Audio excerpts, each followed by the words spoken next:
শ্রাবণ মাসের প্রথম সোমবার। আর তোমাদেরকে করাচ্ছি হর হর মহাদেব।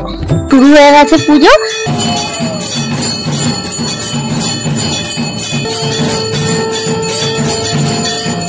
দেওয়া হবে, বাইরে সকলে লাইন দিয়েছে। আর মন্দিরটা দেখলে, হ্যালো বন্ধুরা, ওয়েলকাম টু মাই চ্যানেল। সকলে কেমন আছো? আশা করি খুব ভালো আছো। আবার একটা নতুন ব্লগে সকলকে স্বাগত জানাই। আজকে হচ্ছে শ্রাবণ মাসের প্রথম সোমবার, আর অনেকেই এই সোমবারটা করে থাকে, তাই সকল বন্ধুকে জানাই শ্রাবণ মাসের অনেক অনেক শুভেচ্ছা। আর মহাদেবের আশীর্বাদ যেন সকলের ওপর থাকে। তো আমিও সোমবার করেছি, তাই আমি চলে এসেছি আমারই পাড়ার একটি মহাদেবের মন্দিরে।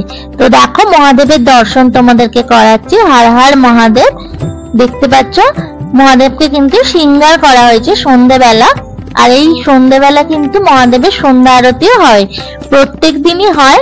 তো আজকের আরতিটা আমি তোমাদের সঙ্গে শেয়ার করব। ভিডিওটা স্কিপ না করে দেখতে থাকো, আশা করি তোমাদের ভালো লাগবে। এই মন্দিরটা বেশ পুরানো একটি মন্দির, নতুন করে আবার তৈরি করা হয়েছে।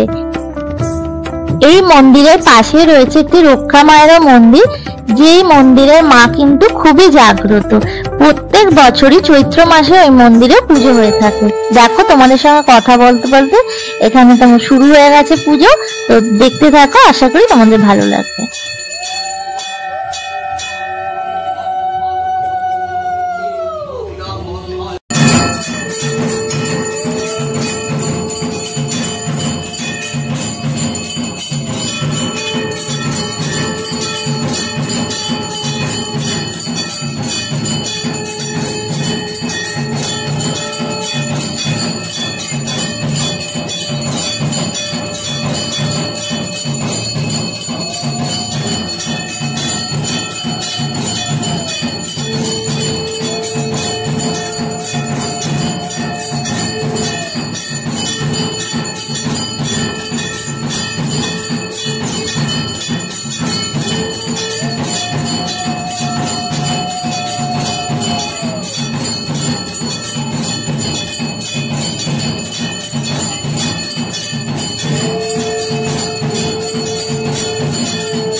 দেখো আরতি প্রায় শেষের পর্যায়ে। তো আজকের ভিডিওটা তোমাদের কেমন লাগলো এবং কে কোথা থেকে দেখছো অবশ্যই কিন্তু কমেন্ট বক্সে কমেন্ট করতে ভুলো না। আর যদি ভালো লেগে থাকে তাহলে সকলের সঙ্গে প্রচুর প্রচুর শেয়ার করে দিও, লাইক করে দিও। পুজো শেষ, এবার হচ্ছে ভোগ দেওয়া হবে। বাইরে সকলে লাইন দিয়েছে। আর মন্দিরটা দেখলে কত সুন্দর করে সাজানো হয়েছে। এই দেখো সকলে ভোগের জন্য লাইনে দাঁড়িয়ে আছে। তো আমিও লাইন দিয়েছি ঠাকুরের ভোগ খাবো বলে। তো আজকের মতো টাটা, আবার দেখা হবে নেক্সট কোনো ভিডিও। আর যাওয়ার সময় তোমাদের মায়ের মন্দিরটাও দর্শন করিয়ে দিচ্ছি।